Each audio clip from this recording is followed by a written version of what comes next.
Est-ce que la position du gouvernement n'est pas justement une position de déception par rapport aux accords et aux différents accords qui ont été passés avec le président Kabila? Et justement, on assiste à un volte-face, si on peut le dire, parce que justement, le Congo se tourne vers les Chinois. Est-ce que le gouvernement belge et notamment l'Union européenne est un peu déçu, entre guillemets, de cette position? Moi, je ne ressens pas un sentiment de déception. Je veux simplement, parce que l'amitié permet la franchise, et l'amitié entre le peuple congolais et le peuple belge permet cette franchise-là.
Nazanginde mosoloro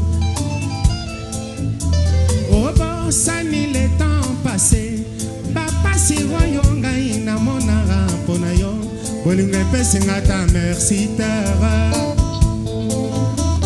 Chérie Maria Lelo na komi pastange Panayo mama Ponazanginde mosoloro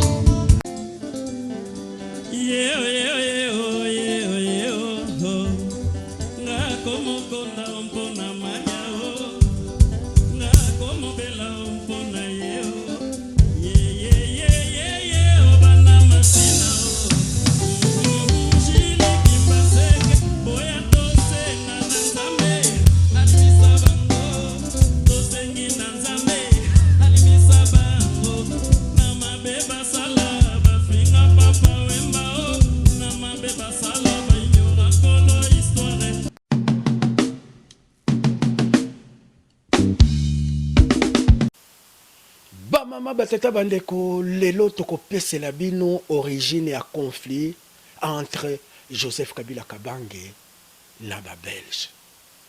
Origine à conflit entre Joseph Kabila Kabange na Louis Michel. Gisi tunasemaka kwetu Lubumbashi kukatanga. Gisi tunasemaka kwetu Manyema. Kindu Manyema. Porampe. Gisi tunasemaka kwetu Bukavu, Bekeve. Gisi tunasemaka kwetu Goma. Gisi tunasemaka kwetu Kisangani, Singamwambe. Leo njoleo. Leo, leo njoleo. Leo, leo njoleo, leo. Bamama batata bandeko partout bozali soki oyoki nzembo oyo elingi koloba tolingi koloba vérité. Vérité ekotikala kaka vérité. Pe mutu moko te akopekisa biso toloba vérité. Yango soki oyoki nzembo oyo opesi mbwa aboyi. Lelo tokoloba vérité pona makambo oyo etali mboka na biso. Mboka na biso eza en danger. Mboka na biso balingi koimpose biso bitumba na kati ya Congo po bapanza Congo na biso. Yango lelo toye na nzembo oyo. Soki oyoki nzembo oyo elingi koloba opesi mbwa aboyi. Elingi koloba tokoloba vérité. Les amis de Wechi tokopesa position na biso. pona makambo oyo etali mboka na biso. Après kokufa ya Mzee Laurent Désiré Kabila, Joseph Kabila Kabange a prêté serment. Et puis a sali voyage na ye ya liboso. Kinshasa, Paris, Washington. L'ère ya kozonga ayaki ya na Belgique. Nazalaki na aéroport. Ndenge bino moko bozomona. Pour la première fois, baroulé tapis rouge. Bozomona tapis rouge, hein? Bozomona tapis rouge angwana. Ministre des Affaires étrangères, Yemoko, Louis Michel, à l'aéroport. Ndenge bozomona bandeko na biso, babandai komona ngai, ndenge nazo filmer, ndenge na caméra na ngai. Caméra wana. Oyo nazo filmer na. Joseph Kabila Kabange, nde asombele ya kingai? Ou bien, Mama Sifa, nde apesaki ngai caméra oyo? Ou bien, esa caméra oyo na somba na mbongo na nga moko? Awa naza na aéroport, nayaki na voiture na ngai moko, essence na ngai moko, caméra na ngai moko, bakasete na ngai moko. Joseph Kabila Kabange asali nano 2 semaines na pouvoir te. Nde akuti Cyprien Wechi na kati ya aéroport. Ba mama batata bandeko, ba image oyo nazolakisa bino lelo. Joseph Kabila Kabange apesa combien pour Cyprien Wechi a filmé? Botika ko négliger mon salaire bandeko na bino. Pour la première fois, Joseph Kabila a serré mais il y a Louis Michel sous la caméra ya Cyprien Wechi. Eh bandeko, bozomona, pour la première fois, image wana, nani azanango. Nani azana image oyo, si ce n'est que Cyprien Wechi.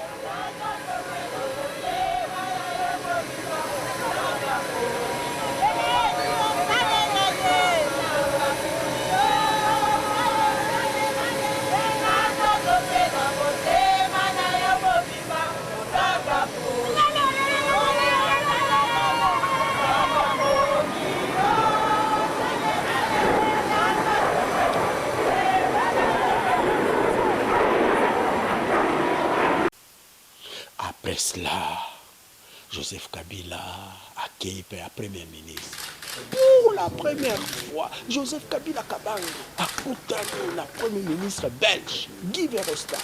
Sous la caméra, il y a Cyprien Wechi. Nanga imoko na sana kati.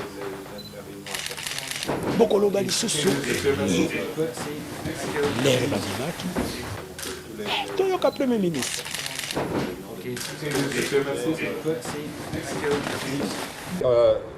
On a promis, on a convenu qu'en toute état de cause, la Belgique ferait tout le nécessaire pour avoir des contacts au niveau bilatéral pour que tout le monde est prêt à se retrouver autour de la table des négociations. Deuxième chose qu'on a convenu, c'est que, paix ou pas paix, guerre ou pas paix, il y a les malheurs des gens sur place. Et donc, il faut intensifier l'aide humanitaire dans le Congo, certainement au niveau de la santé publique. On va prendre quelques initiatives pour intensifier cette aide qui n'a rien à voir avec le conflit, parce que le sort des gens, les problèmes qu'ils ont dans leur vie quotidienne, là je crois qu'il faut essayer de l'aider, surtout en ce qui concerne la santé publique, et là on va intensifier l'aide accordée jusqu'ici. Un autre point qu'on a discuté longuement, c'est l'élaboration d'un pacte de stabilité pour l'Afrique centrale en général et pour le Congo plus particulièrement. Il faut être prêt avec ce plan de stabilité dans les prochains mois, au cours de l'année 2001, après que la paix sera restaurée en Afrique centrale. Et donc, on a l'intention d'associer l'Union européenne et tous les membres de l'Union européenne à la création, au financement et l'élaboration de ce pacte de stabilité pour l'Afrique centrale en général et le Congo en particulier. Cet après-midi, le ministre des Affaires étrangères va continuer ses pourparlers avec la délégation congolaise sur cette question. Voilà. Comment la Belgique a accueilli les premiers discours de M. Kabila? Mais comme j'ai dit tantôt, on pense que ça a été une ouverture très importante et maintenant il faut vraiment essayer de tout faire, augmenter la pression sur tout le monde pour qu'on se retrouve autour de la table des négociations dans les prochaines semaines et dans les prochains mois. Merci. Monsieur Verhofstadt, votre aide à la population congolaise. Je l'ai dit tantôt. Qu'est-ce que c'est? Vous avez dit Augmentation de l'aide humanitaire. Donc des programmes existants, des aides augmenter de montant. En in hoeveel cent gaat dat? bino moko bouti kolanda premier ministre ndenge balobaka libala ya bosembo entre Joseph Kabila Kabange na Belgique. Après avoir passé plusieurs temps, Joseph Kabila alingi ko construire Congo aki epai ya ba chinois. Et problème e bandi wana. Problème e bandi wana. C'est depuis 2007. Et à partir de ce moment-là, libala bosembo entre Joseph Kabila Kabange na ba Belge, na Union européenne, na ba américain et silaki. Tokomi na 2007. Joseph Kabila ba bengiye na Belgique. Aya kopesa explication. Ndenge bozomona ba image oyo tapis rouge eza lisusu te. Ministre de la Défense André Flao ake koyambaye na aéroport. Et après, il fallait le roi des Belges à Yambaye. Lelo na kolakisa bino origine ya conflit entre Joseph Kabila Kabange na ba Belge. Awa ndenge bozomona toza na palais royal. Na ba habitude ya palais royal, soki le roi a recevoir invité na ye babimaka. Soki le roi a pesi mbote te, donc invité wana soit aza na problème ya l'État, soit aza na litige na bango, soit aza na problème na Belgique. Botala image oyo.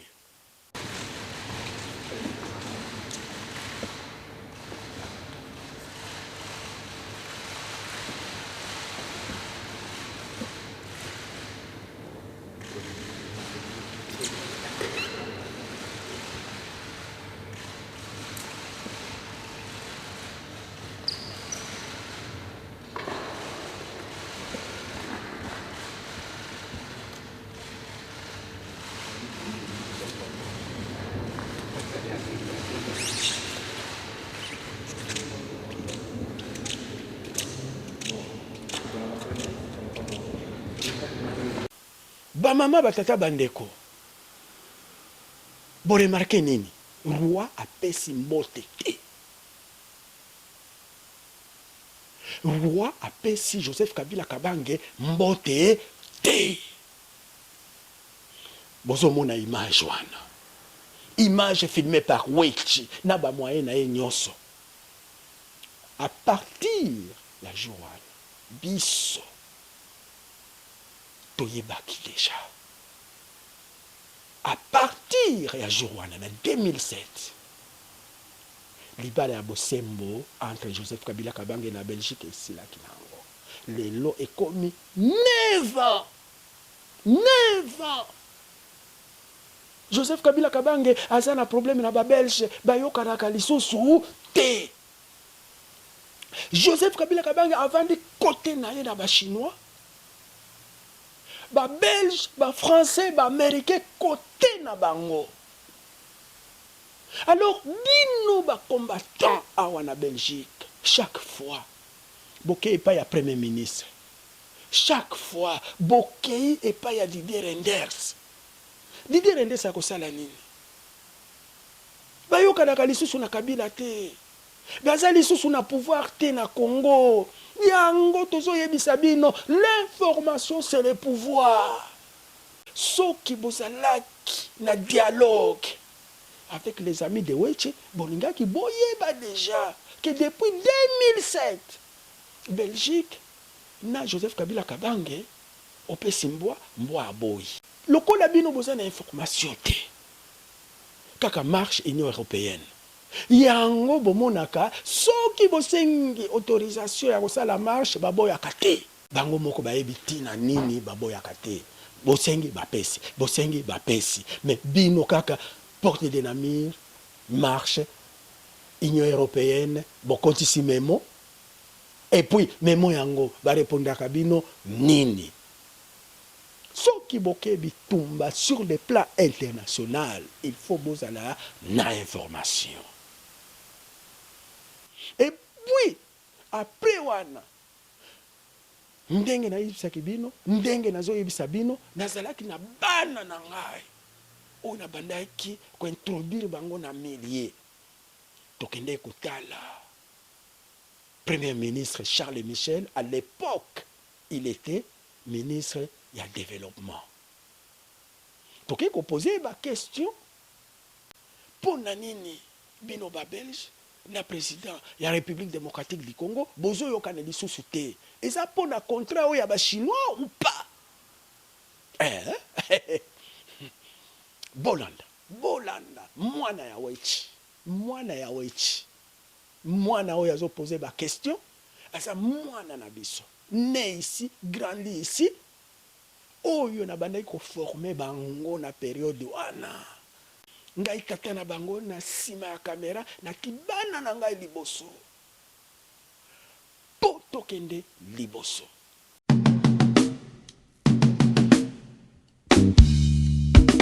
La partance pour New York, là, estimé qu'il fallait passer par Bruxelles. Vous pouvez comprendre le sens de tout ça.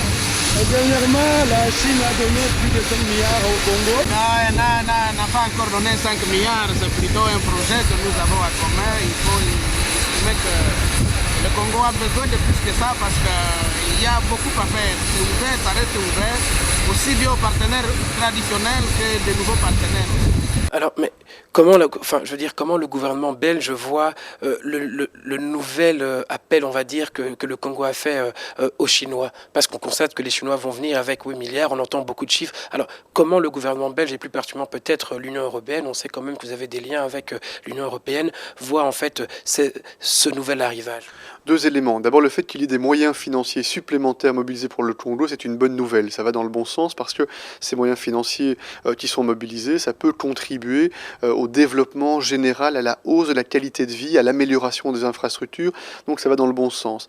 Par contre, ce pourquoi nous voulons être attentifs, c'est pour cette logique de dialogue entre l'Union européenne et les pays asiatiques, la Chine par exemple, qui sont des nouveaux donateurs, parce que nous pensons que ces nouveaux donateurs doivent aussi s'efforcer de s'insérer dans une logique multilatérale, doivent accepter une harmonisation de l'aide, une synergie, et je pense que progressivement les Chinois vont comprendre que c'est de l'intérêt de tout le monde, des Chinois, mais surtout du peuple congolais, qu'il y ait une harmonisation de tous les donateurs, y compris des Chinois qui doivent s'investir dans ce type de logique-là. Et enfin, troisième élément, même s'il ne faut pas faire de généralisation, il faut aussi bien attirer l'attention du peuple congolais et des dirigeants congolais sur l'importance d'avoir un développement durable. Il peut parfois y avoir des éléments à très court terme qui peuvent paraître attractifs, et puis quand on voit les conditions dans lesquelles ces accords sont intervenus, il peut y avoir des préoccupations légitimes. Donc nous sommes très préoccupés par l'intérêt légitime du peuple congolais. Il y a quand même urgence quand même. C'est la raison pour laquelle nous sommes extrêmement préoccupés par l'intérêt pour le peuple congolais de bénéficier de moyens pour soutenir des infrastructures qui ne conduisent pas à terme, à moyen terme ou à long terme, à appauvrir le peuple congolais si par exemple le peuple congolais se dépouille de manière trop rapide d'un certain nombre de ressources naturelles qui font la richesse potentielle du Congo. Mais justement, les Chinois ne regardent pas tout ce qui est la question des droits de l'homme. Et on sait très bien que cette question bonne gouvernance est très importante au niveau des prêts de l'Union européenne et notamment de la Belgique. C'est essentiel parce que nous pensons, et ça correspond à ce que je disais, que sans être attentif à cette considération sur l'amélioration de la gouvernance, sur l'appropriation aussi, sur le fait qu'il est nécessaire que le Congo améliore de manière extrêmement forte la qualité du service public qui est rendu dans toute une série de secteurs qui concernent directement la population. Si on n'est pas attentif à cela, on risque effectivement d'avoir un effet positif, parce que par exemple, concrètement, il y a une infrastructure qui est construite à brève échéance, mais sans qu'il y ait une amélioration durable sur le moyen terme, sur le long terme de la qualité de vie. Et c'est vrai que les liens particuliers, les liens d'affection historique particuliers entre la Belgique, qui, je le pense, a une préoccupation forte par rapport au Congo et que nous voulons encore renforcer, et le peuple congolais est un élément qui, je crois, apporte une valeur ajoutée parce qu'il y a une vraie volonté de développement, de partage, quand je dis de partage, c'est-à-dire d'avoir cette relation d'égal à égal avec le peuple congolais, mais d'apporter vraiment une vraie valeur ajoutée. Est-ce que la position du gouvernement n'est pas justement une position de déception par rapport aux accords et aux différents accords qui ont été passés avec le président Kabila? Et justement, on assiste à un volte-face, si on peut le dire, parce que justement, le Congo se tourne vers les Chinois. Est-ce que le gouvernement belge et notamment l'Union européenne est un peu déçu, entre guillemets, de cette position? Moi, je ne ressens pas un sentiment de déception.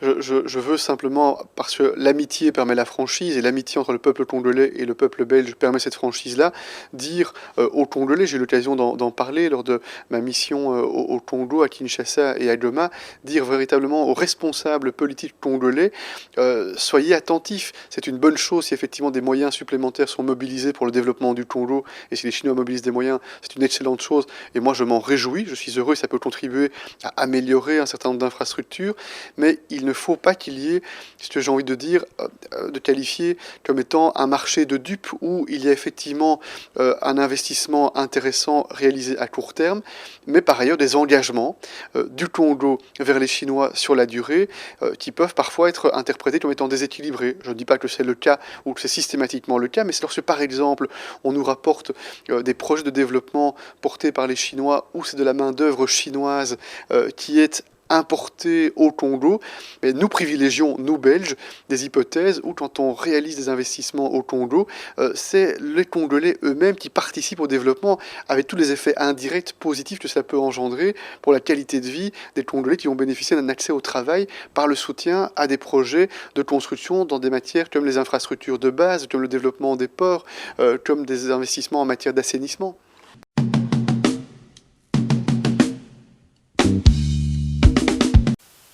Bamama batata bandeko bauti kolanda awa toza na 2008 problème ebandaki na 2007 2008 et à partir ya wana président Kabila na babelge bayokanaka lisusu te.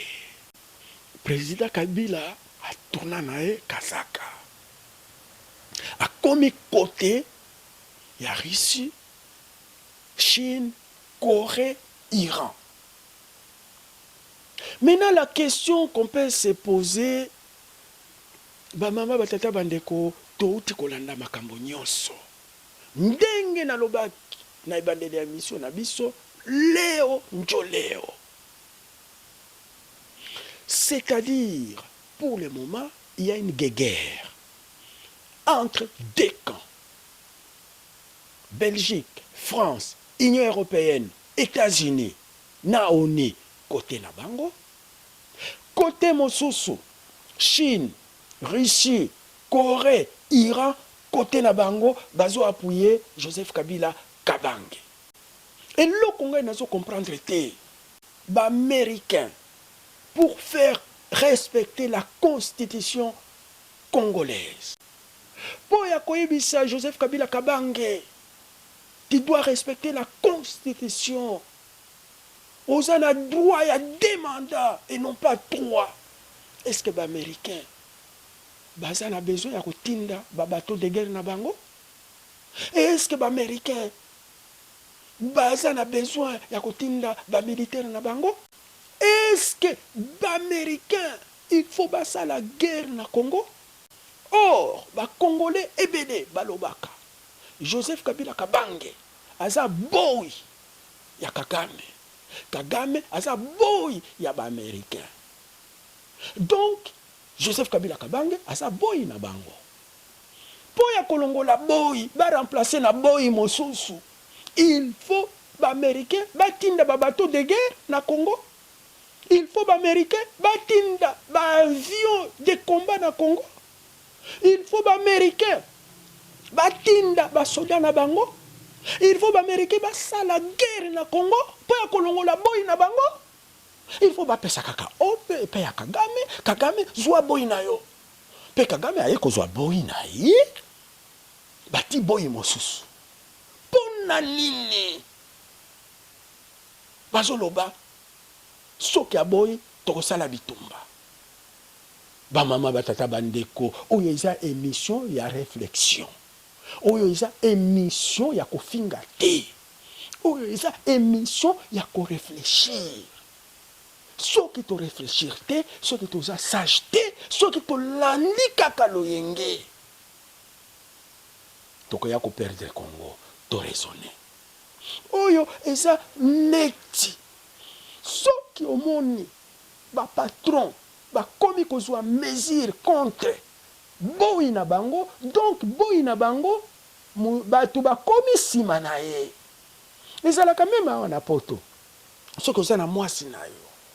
Bobandi koswana, bozo arranger. Oh, dans l'entretemps, maman na bana akei pa ya assistante sociale. Ba pesi déjà ndako. Ba pesi déjà allocation na ye. Lera kozoga na ndako, akozala tetu hein. Ozo yebisa ye boy. Yo lingi koloba nini? Yo kanisi yo moko de uza mobali. Soki ozo continuer konvuke ngai na kolongwa awa. Yo mobali soki oza sage te, lobi longwa. Okomona longwe na biloko na ye ake kokota na ndako mosusu. C'est le même cas. Le problème c'est quoi? L'ère Joseph Kabila Kabange a quel pays à Chinois? Chinois, Russe, Chinois, Russe, Coréen, Iranien, baza derrière Joseph Kabila Kabange. Yango Américain va dépêcher déjà ba bateau na bango. L'ère bakoya ko attaquer Kabila, soki Chinois, Russe, riposter. Bakosala guerre na Congo, na guerre wana baye ko balkaniser Congo. Hypothèse ya liboso. Hypothèse ya mibale ndenge na yebisa kibino. Leo lelo tokoloba vérité, rien que la vérité. Hypothèse mosusu, soit ba-américain patron boya liboso Kagame na boya mibale Joseph Kabila Kabange baza na complot na bango. Balobi yo vanda wana boya comme ça biso tokoya ko sala guerre to balkaniser Congo parti à Goma to pesi na Rwanda.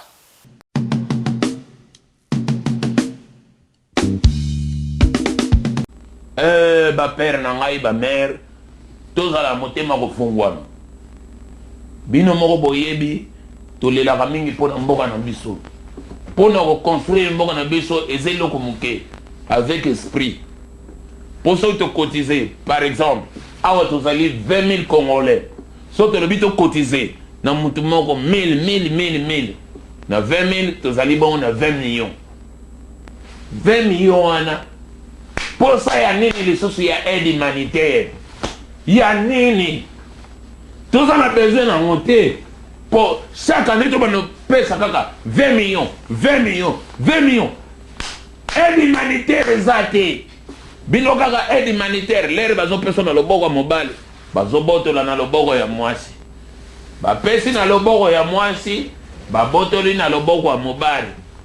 Soki ba moni bokomi clarité, ba tie songi po weli ki mokonzi, bo bomani bango ba fandi, ba koti ba réunion te. L'air bino bozo kufa so botika la sur 10, botika li 3.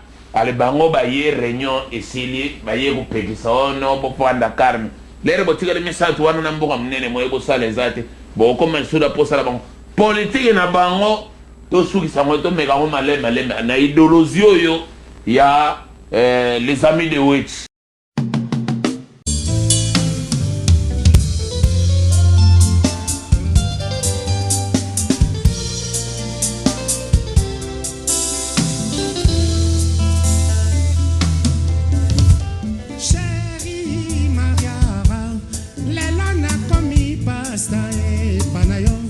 Nazanginde mosoloro. Oh bon, ça ni le temps passé bapasi oyo ngai namonaka mpo na yo bolingo epesinga ta merci terre Chérie Maria lelo nakomi pasta epa na yo mama mpo nazangi nde mosolo obosani le temps passé bapasi oyo ngai namonaka mpo na yo bolingo epesinga ta merci terre po baboti bayo bafinginga pauvre malheureux mobola nazanga eloko nini yango nazali na yango oyo nakoki kopesa na yo mokolo bakokutanga na yo lisusu na nzelaka bakotya vinanga na danger Ngoma engala Levino Lando Kami Basasala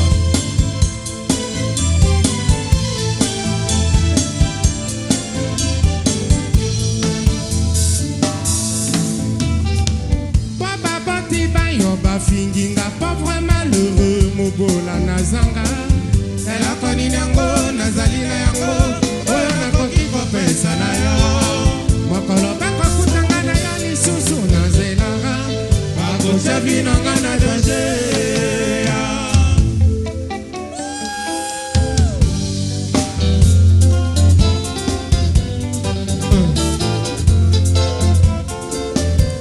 na mituni na motema ome na miyokeli mawa eske ekomami nelongi na nga nakokufa pauvre po bango bakanaro babalisa yo na motororo ya mosolo sheri na ngai na moto ya mosolo Julia leki aromi ye na motororo ya mosolo ala ya tutue na moto ya mosolo Chanel ya Cartier na motororo ya mosolo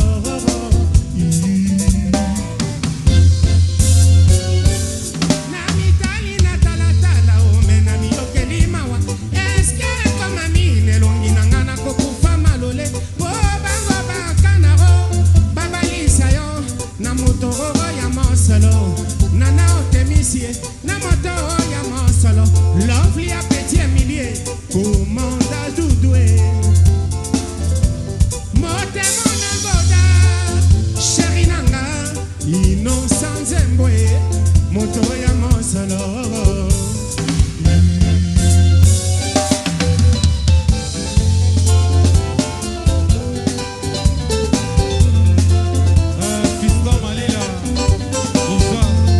Kalekuru, sans oublier les Motamba.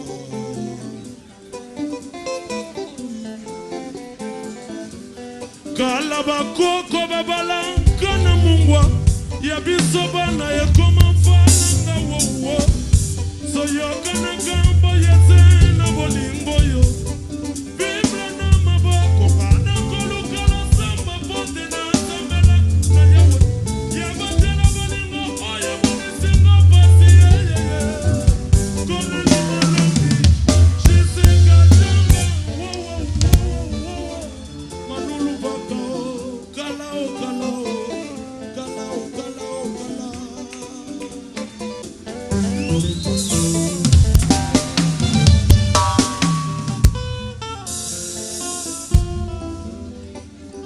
Osama Bin Laden,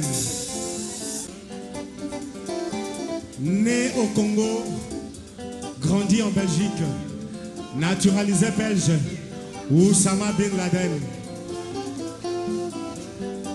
Merci papa. Bolantolo. Balobitolo baloba trote. Lelo zama kama mingongo. Lili mongonga mongongo di. Oh bana poto ba ebo embate di boyoka.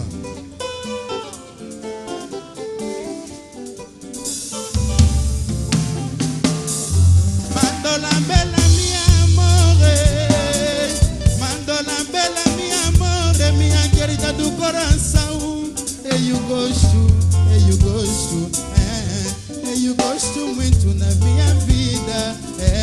Emily Quinquela, Emily Quinquela.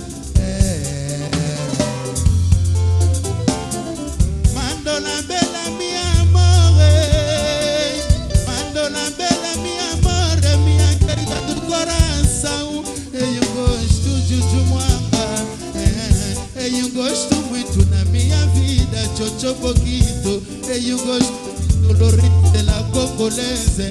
Eu gosto muito na minha vida, eu sei era maravilhosa, diosa. Fuera un poco tempo, mi amore, non zonga. Chocho Boquito, mawa. Lele di tempo Solange Mafuta. Merci papa.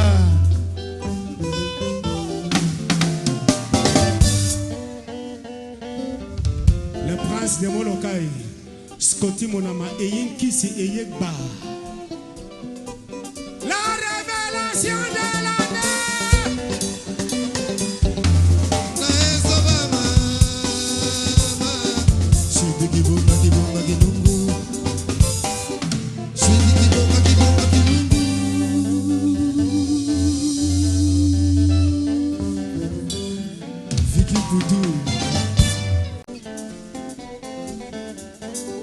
Chapitre ya suka. Eto semale makambo legolo na enji Japan ata un jour.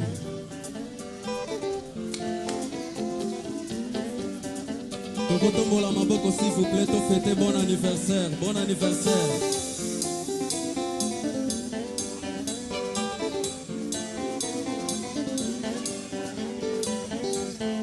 Loris la congolaise, Delphine. Taillé sentiment. Bon anniversaire, Tota Maboko Likolo s'il vous plaît. Paulin Grand Maison.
Na Barabas na ye nani babeta fimbo.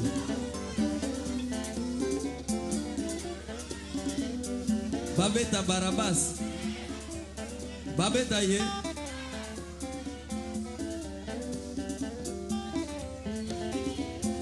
Toka mwani veto tanga de Timote chapitre isato.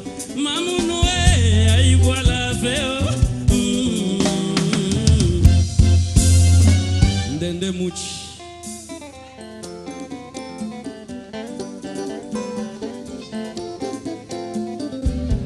Alors tosepeli mingi. Tozali bongo. Mère Malou po ye azanga kate. Yaza bongo mère Nabiso. Ya vraiment ya tous les jours. Nani yango madame Poto? Doli Mwako. Restaurant Foulangenge. Toujours malais. Te remercier bongo. Salon élégance. Ya Élysée na Bijumboma. Bando basali po basuki oyezala. Na ya bana basi na ya bana mibali. Toza bongo na kati ya Château Rouge.